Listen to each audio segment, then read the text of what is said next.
Nangako ang Bureau of Internal Revenue na magpapatupad ito ng mga reforma para mapigilan ang pang-aabuso sa mga ini-issue na letter of authority at mission order sa mga negosyante.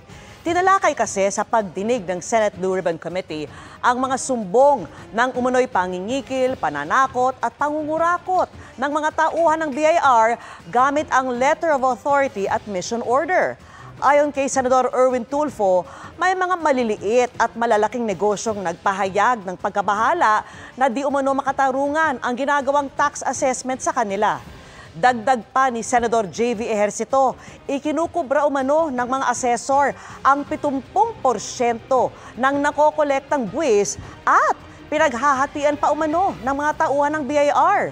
Sagot naman ni BIR Commissioner Charlito Mendoza na nasa pagdinig kanina, kabilang sa mga reforma para mapigilan ito ang pansamantalang suspensyon sa pag-i-issue ng mga letter of authority.